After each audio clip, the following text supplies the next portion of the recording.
Here's a streak I'm pretty proud of. For the last 24 weeks, I've published 2 videos a week.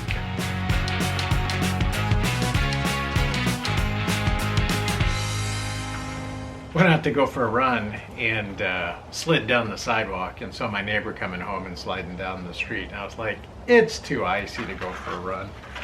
So I came back in and just started to relax for the night and thought, oh, I'll do some indoor stretching and other things.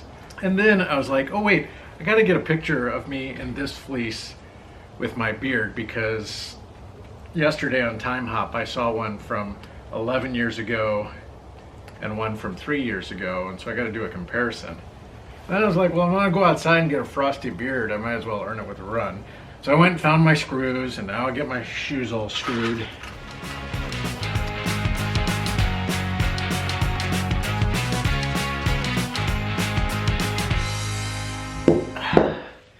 It's December 30th. It's 31 degrees outside with a feels like 23 degrees, and I just finished the Zoom version of the Strength, Sweat, and Core. I think it's Sweat, Strength, and Core through Phys Ed KC. Only 2 days left in the holiday streaker, but the streak I'm most proud of is since July 20th, I have been cranking out 2 videos a week. That's 24 weeks. I'm pretty proud of that streak. And the holiday streaker, I just got 2 days left. I'm gonna nail this thing. Part of the challenge of starting this streak was really to get more comfortable with the rapid development of putting videos out. Previously, I mainly shot a lot of stuff during races, and then I'd take weeks, maybe even months before I'd actually publish that video. And there was a lot of stuff I shot that never saw the light of day, because when I got back and I looked at it, it just wasn't what I felt was good enough to be able to publish. I've always admired Seth Godin's approach to ship product. Get a minimal viable product and ship it as quickly as possible. Get it out there and get a reaction to it. I've been more of a hesitator. I like to perfect and shine and polish, and probably a little insecure in putting my stuff out there into the world. I was worried that sometimes the quality wouldn't be as good. And that's true. Sometimes I publish some pretty crappy videos, but I get it out every single week. And it's helped me refine my process. So how I shoot, be smarter about that. It's helped me refine my process about how I get it onto the computer and then into the editing software, how I go about editing to be able to speed up that process. And because I have the deadline, there's a lot of times when I'm sitting there editing and I'm like, oh, I really wish I had this shot. Where previously I'd go back and reshoot that and get that shot. Now I'm like, I gotta get this up tomorrow, so I'm just gonna go with what I have. I love comparing the last 24 weeks where I cranked out 52 videos to the amount of time it took me to crank out 52 videos prior to that, which was over 2 years. So if you take that 2 years, and you think about the number of videos I did and then the quality of that. So let's just create a quick chart on that that's got the high and low quality on that. Certainly there was a range of videos, right? I had a low bar and a high bar of how I did with that. Well, then if you look at the 52 videos that I did in 24 weeks, because of the urgency that was created with that, certainly that lower bar fell. I put out some stuff that was of lesser quality. But I also would argue because of the practice, the higher bar went up. And so when you look at that full range for the 2 years all the way across, I think it was a tighter band. And then for the time for this time around, it was a wider band where I had lower lows but higher highs. And I would argue overall the average of the videos has gone up. And that's because of the practice that's going on.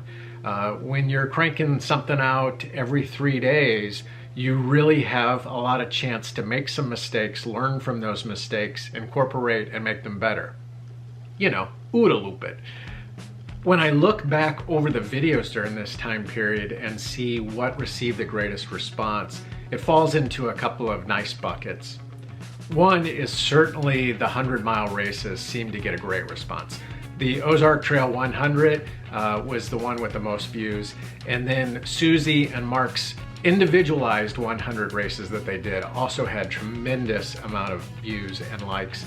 Then kind of that next category is just adventures in general. So I took a couple trips to Colorado, and those adventures all had great reception associated with them. And of course the Outrun Challenge has been very well received as well. So Steve outran me in July, Misty outran me in August, JD outran me in September, and Ted outran me in October. Yes, there will be videos coming for November and December where I was outrun in both those months as well. That crazy little how to carve a pumpkin got a ton of views. I'm not much of a how-to channel, and I'm not sure I want to head down that path, but I do think that's one I could shoot a little bit better and may try to do a few more of those along the way.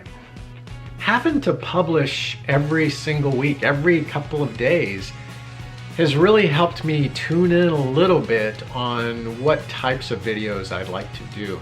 I like this more vloggy style than necessarily just doing the races. And to me, it's really about the struggles that I have with life, that we all have, telling some good stories out of that. And really, if I had to sum it up, it's all about better, getting a little bit better with each iteration. What can I do to make my environment a little bit better? What can I do to get a better experience out of something? Just what can I do to make my life a little better? I've got some fun projects I want to work on, and I think I'll use this format to capture them and see what becomes of it. I've certainly got less self-conscious about some of the mistakes I've made, and there were a few family things that I put into it. Put into it. That's one of the phrases I say all the time that's just ridiculous. Put into it. What does that even mean? I feel very comfortable in this platform about just laying all the cards on the table and saying, here's where I screwed up, here's where something really worked well for me. Okay, the videos with the least amount of views are the Willet Pot Stick, and that is undoubtedly a bad video. It's poorly shot, there's no decent story associated with it, but the concept is good. And so I think there's an opportunity to come back to that and flesh that out and make a better video out of it. Another video that doesn't have many views is the homecoming of Prince Tiger Lily. Now that's a good video. It's adorable, and it's only 3 minutes long. And it has a cute little kitten in it. Totally should go check that one out. And I just want to take a moment to say thanks. I really appreciate you watching these videos. I really appreciate all the encouragement and suggestions and joking along the way. I love this community. I love that you're willing to watch this and learn and grow with me along the way. And thanks. Looking forward to a great 2021. I think I've got too much static electricity. The balloons keep coming in behind me.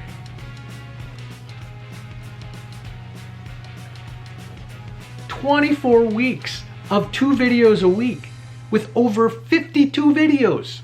See, the math just doesn't work because I had some bonus ones in there.